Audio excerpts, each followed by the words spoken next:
맞습니다. 오늘 에스라 9장 말씀을 함께 나눌게요. 2절 말씀입니다. 그들의 딸을 맞이하여 아내와 며느리로 삼아 거룩한 자손이 그 지방 사람들과 서로 섞이게 하는데 방백들과 고관들이 이 죄에 더욱 으뜸이 되었다 하는지라.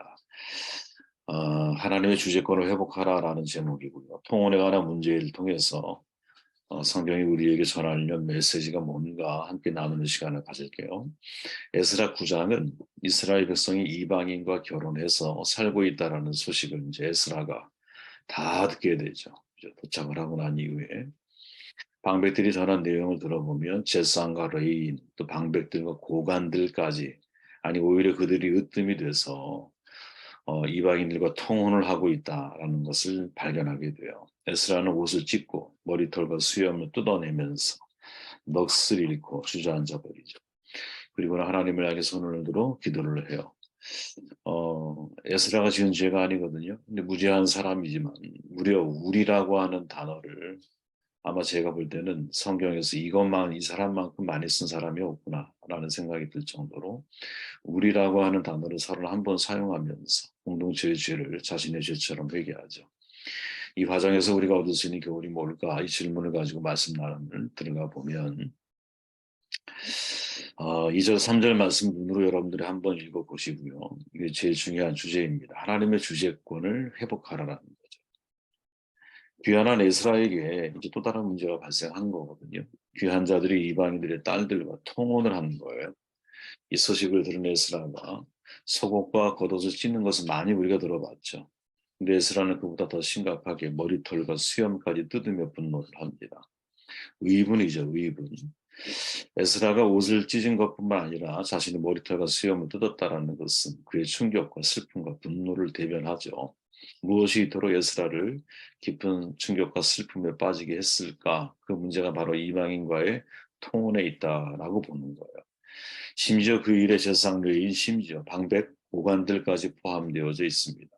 거룩한 자손의 부정한 사람들과 서로 섞여버렸기 때문에 이러한 통분을 가지고 하나님 앞에 기도하게 되죠. 중요한 질문을 우리는 여기서 던지게 되는데 예수 믿는 사람들이 그리스도인들이 불신자와 결혼하는 것을 어떻게 받아들여야 하는가?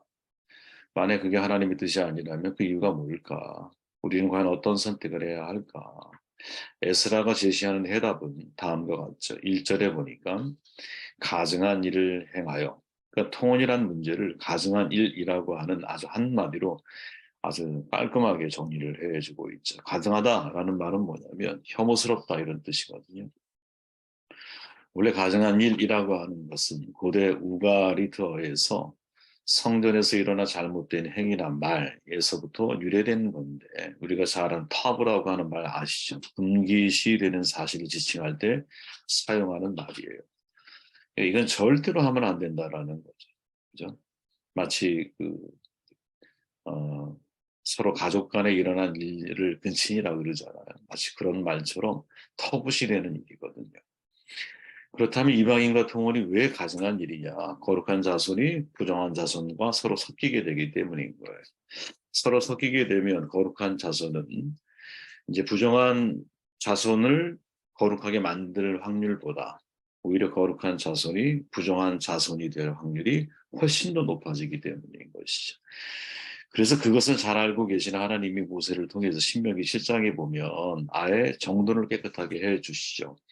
그들과 혼인하지도 말지니 내 딸을 그들의 아들에게 주지 말 것이고 그들의 딸도 내 며느리로 삼지 말 것은 그가 내 아들을 유혹하여 여호와를 떠나고 다른 신들을 섬기게 함으로 너희에게 진노하사 갑자기 너희를 멸하실 것입니다. 아멘.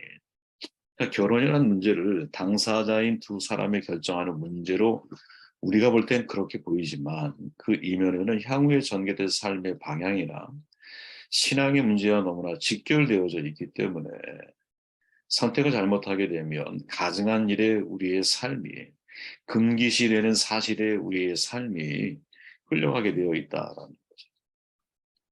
그래서 하나님의 뜻에서 어긋난 결혼은 하나님을 떠나 우상을 섬기게 되는 치명적인 결과를 낳을 수밖에 없고 결국에는 가증한 일이 되어버리는 것이죠.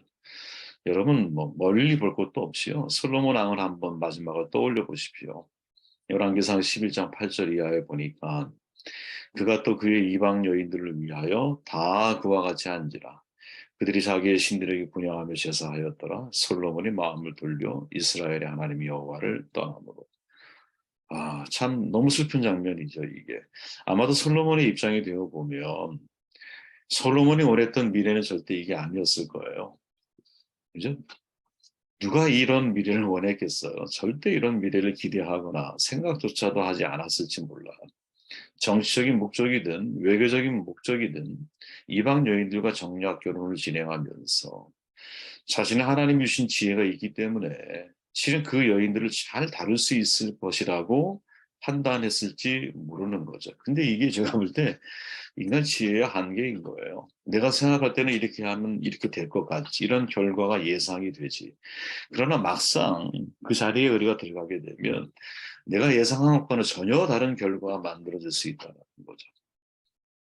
아마도 혹자는 여러분 이렇게 생각할지 몰라요. 내가 결혼하고 나서 배우자를 하나님께 인도하면 된다. 물론 저는 이 말을 부정하거나 이 말이 틀렸다 이걸 말하려고 하는 건 아니에요.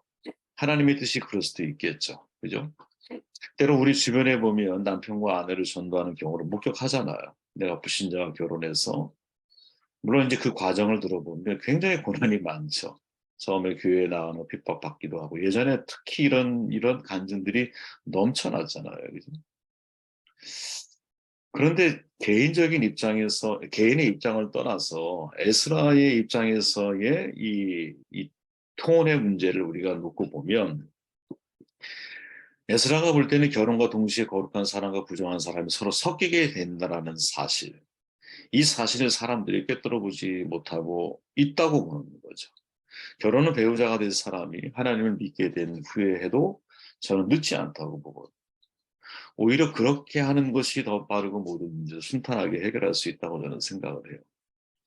불신자가 결혼하는 것이 가증한 금기식된 터부한 것이 될 수밖에 없는 이유가 하나 더 있는데 사람들이 결혼에 대한 결정권이 결혼 당사자에 있다고 생각하기 쉽다라는 거죠. 그 결과 자기 눈에 좋게 보이는 사람을 배우자로 선택을 해. 그러니까 여기에는 여러분 통혼의 문제 속에는 두 가지 문제가 있는데 결혼에 대한 하나님의 주재권을 인정하지 않는 것과 하나님의 눈이 아니라 자기의 눈에 좋아 보이는 것을 선택한다라는 것이죠. 그 결과는 내가 책임을 져야 되는 거고. 우리의 믿음이 있다면 여러분, 결혼에 대한 주재권, 이 결정권은 누구에게 있느냐, 주도권이 누구에게 있느냐, 우리는 하나님께 있다고 믿는 거거든요. 여러분 혹시 그런 믿음이 있으세요? 여러분들이 결혼했던 과정들을 한번 돌아보셨으면 좋겠고, 또 우리는 다 자녀들이 있잖아요. 자녀들이 미래에 분명히 결혼에 대해서 한 번씩 우리가 거쳐가야 할 과정들일 텐데, 만약에 불신자와 우리 아이들이, 우리 자녀들이 교제를 하고 있다. 우리가 어떻게 이 문제를 신앙적으로 잘 풀어줄 수 있을까 생각했을 때, 저는 제일 중요한 게 결혼의 주재권이 너희 당사자인 둘에게 있는 게 아니라는 사실을 우리의 자녀들이 이해를 해야 한다고 보거든요. 네. 하나님이 아담이 혼자 사는 거 좋지 않아. 그를 위해서 돕는 배필을 짓기로 결심을 해. 근데 결정권이 아담에게 있는 게 아니었거든요. 하나님께 있었거든요. 깊이 아담을 잠들게 해. 그리고 갈빗대 하나를 취해서 여자를 만드는 거예요. 그녀를 아담에게 이끌어 오셨어요. 하와에 가는 어떤 일에도 아담이 관여한 적이 없거든요. 다만 하와를 보고 내 뼈 중에 뼈, 살 중에 살이라고 감탄을 해요. 아담의 선택에 의해서 하와가 만들어진 것이 아니죠. 하나님의 섭리에 의해서 하와가 만들어진 거거든요. 그러니까 모든 계획은 하나님께 있다. 모든 주재권이 하나님께 있다.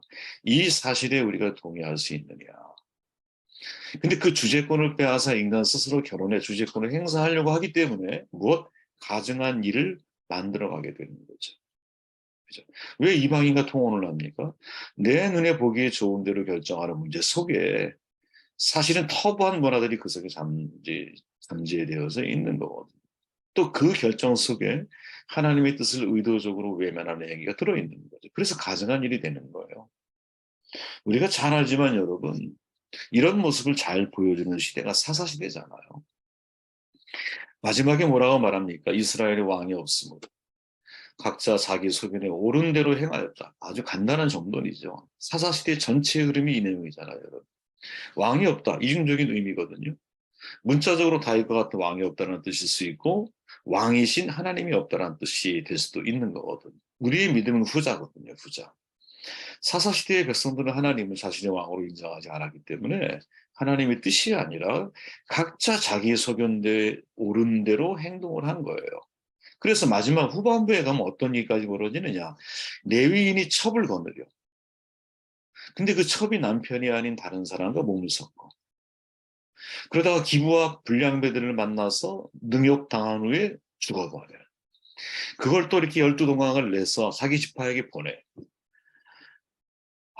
그리고서 동족 상잔의 비극이 벌어지죠. 왜냐하면 그 한 지파가 700명인가요? 밖에 남지 않고 다 전쟁을 통해 다 죽여버리는 거예요.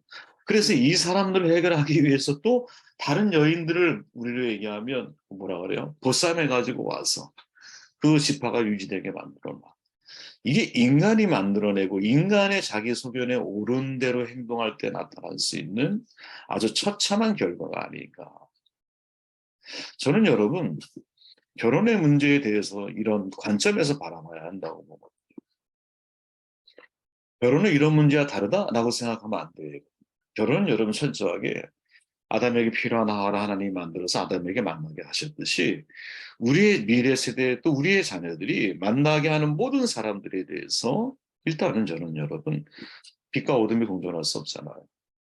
어, 함께 영적인 코드가 맞아야 한다고 생각을 하고 혹시 내가 불신자를 만났다 할지라도 여러분 결혼의 문제를 진지하게 다룰 때에는 그 사람이 신자가 된 이후에 결혼해도 제가 볼 때는 늦지 않다고 보거든요.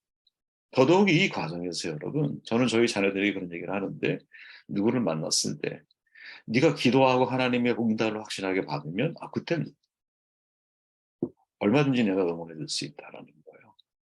저의 선택이 아니잖아요. 본인들의 선택이에요. 하지만 그 배후에 하나님의 뜻이 있고 하나님의 계획이 있다는 것을 우리의 자녀들이 이해하고 그 믿음을 가지고 사실은 이렇게 뭐라 할까 믿음의 바른 결정을 내릴 수 있다면 얼마나 아름다운 삶을 살아갈 수 있을까.